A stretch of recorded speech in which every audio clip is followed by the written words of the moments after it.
Hey guys, Martial Arts Militia here. My name is Matthew. Today's video is going to be a third range report on the Samurai Edge.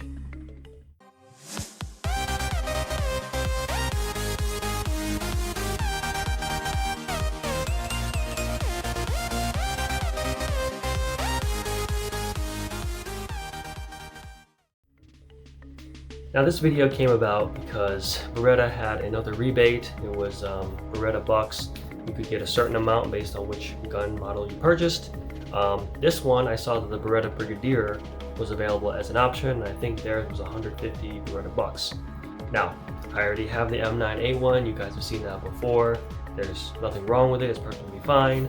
But this one was the Brigadier slide, so it would be more closer, authentic to, the Samurai Edge. So I figured, why not? Plus you get 150 bucks, so I can buy more magazines. Now on that note, I want to talk a little bit about the Beretta Brigadier slide. I've already put it here on the Samurai Edge. So basically it's a more thicker, kind of a bigger slide, heavier. And the reason why this came about, a lot of people think, is because the original slides on the Beretta 92, that they broke. They broke off and they flew off, hit people in the face. And there's kind of two ways to look at that. Some people say that, it was quality control for Beretta, and then other people think that it was more of overloaded ammunition. So before I preface this, let me just say that my training sergeant was in the Army for 25 years, and a good buddy of mine was in the Marines for 14 years. And both of them can vouch that military people can be quite stupid. So their words, not mine. Keeping that in mind, we all know that the Beretta 92 passed the military trials. They were adopted by the US Army. They passed everything. They succeeded, right? Somewhere along the line, there were claims about reliability, that it wasn't reliable. Come to find out later, the Army was using aftermarket magazines, which we know, right, that can have a host of effects. It could work, it could not work, And then another scenario, which is where this comes in, was that somehow, some way, the US Army came across 9mm ammunition that was overloaded, way past SAMI spec. So there's a bunch of ammunition that the Army can't use, right? Because it's not rated for any pistol. Somewhere, I think, down the line, somebody just said, just shoot them through the Beretta. That way we can get training practice out of it, which is fair, right? You get some training practice out of it. Of course, knowing full well that if you do that, then, you're expecting it to break, right? We're going way past what the gun is made for. It's abuse, right? It's most likely to break. And that's what happened, right? So after a couple rounds with overloaded ammunition, the Beretta slides broke, and they did fly off, hit people in the face. And so naturally, you would come to the conclusion that, we did something we're not supposed to do, and you let that go. But in that case, I don't think that happened. I think the Army went after Beretta, claims about a weak slide, all this stuff. Beretta comes back and says, it doesn't make any sense, we go exactly by SAMI spec. What are you doing to it? And we find out that, okay, so we're shooting overloaded ammunition. That's what causes the slides to break. Typically, if you're going to do this and you're going to blame the company, you would tell the company, hey, we're going to do this thing that it's not rated for. We expect it to break, something like that. But I don't know. For some reason, there's a whole lawsuit. I believe Beretta won that lawsuit because they said, well, we gave you what you asked for. Now you're using it inappropriately. We're not responsible for that, which is 100% correct. Now, even though Beretta won the lawsuit, people still believe that, that the slides are weak and all this stuff, even though as far as I can study and find out, it's really just abuse. Using the weapon inappropriately, that's what caused it to break. Yes, as a response, Beretta did make the Brigadier slide, so that if somebody wanted to do stupid stuff, then, they'd be just fine. And I think they've also got some kind of a notch here so that if it does break, it doesn't fly off and hit people in the face. So yes, Beretta did do those things, but it wasn't in response to being wrong or incorrect. It was just idiot-proof in a way that I'd interpret that. So that's my understanding of the slide controversy. Other people might have different interpretation, but that's how it seemed to me based on my research. Now, with that being said, of course, I already bought the Beretta Brigadier. I already put it on the Samurai Edge here. And then, of course, the Beretta bucks came in, 150 bucks. I think it was a code. It's just a code. So I go on the website and I put in the code, and then I can get $150 off anything off the Beretta website. In that case, I actually bought a few magazines. So my M9A1 comes with two 15-round sand-resistant magazines. A long time ago when I bought that. I bought a 17-round magazine, this one here. I think it's sand-resistant too. It looks similar to the one that my gun came with, so I think it's sand-resistant as well. I got another 17. This one is more like FDE, so this is more what you'd see on the M9A3 or M9A4. I'm not 100% sure what the difference is. Got an 18-round magazine, which is just, you know, extended. Then I got the 20 and the 30 as well. These are, of course, by Beretta. All Beretta factory, nothing's aftermarket. So, with that in mind, I did kind of test the magazines for fit to make sure they worked well. I did notice that with the Samurai Edge panel connector, so I bought my Samurai Edge from DS Grips, which you can still buy it from him today, and you can get them to where it goes just to the end of the grip like that, and it would just be flat panel or panel connector. This is what you see here is the panel connector. So you got the grips on both sides and then a panel connector here. You do have to change out the spring cap for a flat end bottom one, and that's what the pressure pushes up on, which keeps the panel connector in place. So if you wanted to have that, then you could do that as well. But I just noticed that when I tried in the mags, other than its own stock 15-round magazines, there was no problem. It did have an issue with the 17, the 18, the 20, and the 30. It wouldn't lock in. And so my interpretation is, because the panel connector, so I had to take that off, pretty easy. Just loosen one of your grip panels, then you can take it off, and very hard to put back in, but you can take it off pretty easily. Once I took off the panel connector, all the extended magazines had no problem fitting in the gun whatsoever. So in that case, I know, oh great, so I can only use my own stock magazines with the DS Grip Samurai Edge panel connector, and I can't use the extended unless I take it off. Now, on the day of range day, I did load up all the magazines, and I noticed that it was very difficult to insert the magazines, most likely because the guns are fully loaded, especially these 20 and 30 rounders. But I did find that if you lock the gun back, then it had no problem accepting the magazines. So just for you to know, I guess, is that, and it could be done. It can be done with the slide closed. You just really have to kind of hit it. But yeah, it's much easier if you just have the slide open. So for the range, I brought 300 rounds of MagTech, and I also had 50 rounds of hollow point ammunition. I think they were Federal, a long time ago, really old, probably not reliable, so I was just gonna mag dump those. As far as the target, you guys know the drill. We will give a close-up for you. So here is going to be target 1. I'll give you a close-up of that, guys, for you here now. That was 270 rounds. Those were all single action only. The reason why was because I was shooting from about 3 yards, the closest, 5, 7, 10, 12, and 15 was the furthest away I shot. The reason why I was doing that was because I'm looking at being a transporter for my job in corrections. Part of that is being qualified in handgun qualifications, and part of that is one of the drills is that you have to hit target 25 yards. I haven't gotten there yet, but I started at 3 because, like, you know, when you look at this tiny orange dot, 25 yards is really hard to see. So I'm just blasting this thing to get a bigger target, and then as I push it out further, up to 15 yards, I can still see it, basically is what it is. And then of course, once it's missing over here, I can get an idea of how well I'm doing, or not well in that case. So that's the only reason I go from 3 to 15, is that I need a really big thing to hit, you know, out to 25 yards is the test. So I'm just training for that. Now, target 2, this one is where I shot the, oh sorry, you don't even see it. Target 2 here, I'll give you a close-up. That one I shot mostly my hollow point rounds, and I did them in double action only, mostly at 5 yards. Just because, like, it was kind of extra and it was like just for fun, and it was fine. You know, 5 yards is pretty close, so not impressive in any way, shape, or form. The last target here I have is target 5. I'll give you a close-up of that one. Those were the last 30 rounds of MagTech, and I shot all of them single action only at 15 yards. So that's okay, I guess it's acceptable, but you know, again, the real test is 25 yards, so I need to be ready to, to train and practice for that. So in total, I shot 350 rounds through the Beretta, or I'm sorry, through the Samurai Edge. I shot 350 rounds through that. There was no malfunction in any way, shape, or form. They all just ran perfectly. It was too perfect. Ran too well. Now, as I mentioned before, the extended mags had an issue with the Samurai Edge panel connector. They wouldn't want to lock in.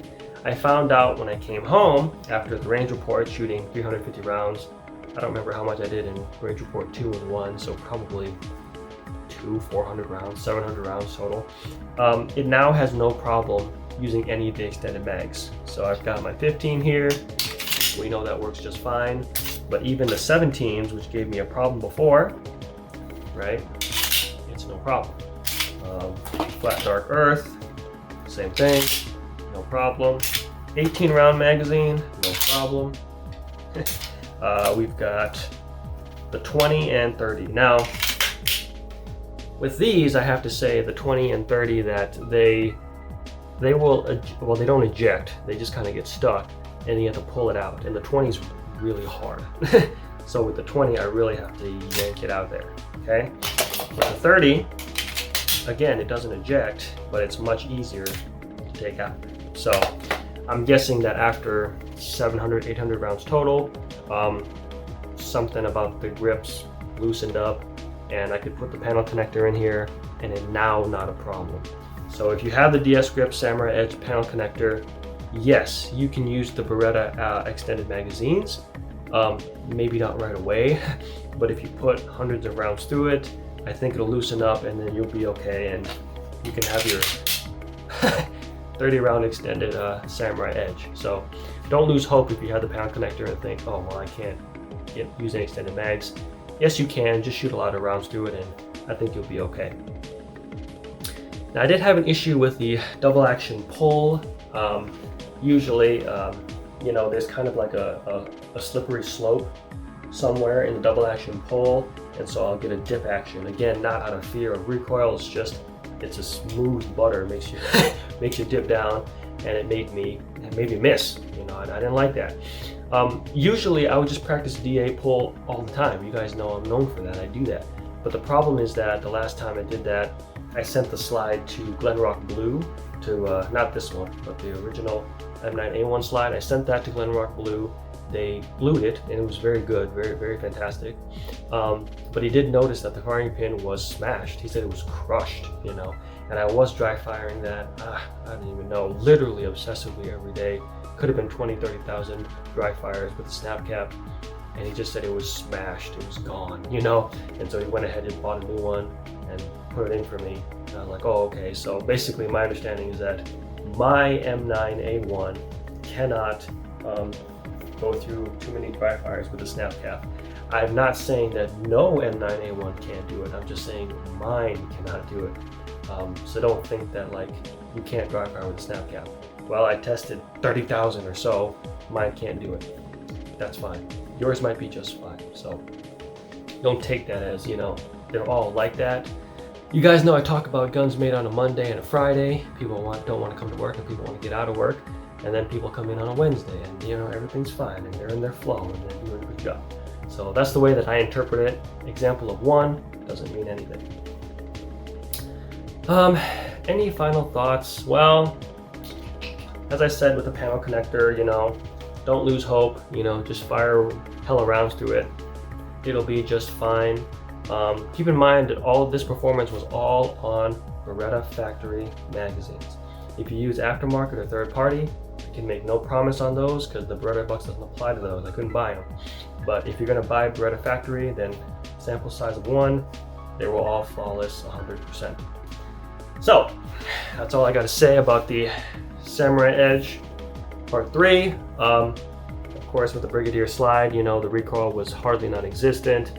Of course, I got to get it blued again if I want to make it, you know, like the Samurai Edge. I don't know. I might just leave it like this. This is pretty badass already. But if you guys have any questions or concerns, you can leave them in the comment section below. Other than that, you guys know I'm gonna roll the range footage here for you, and you have a good day now, okay?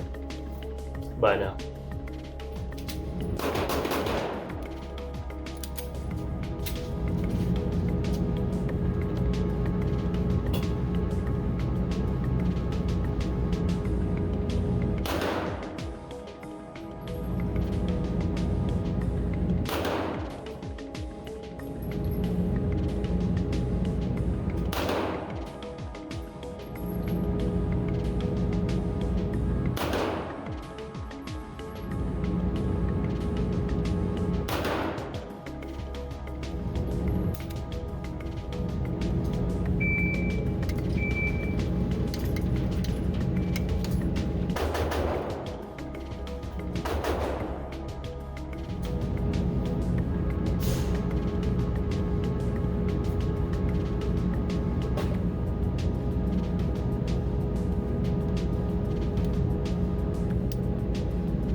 You learned martial arts!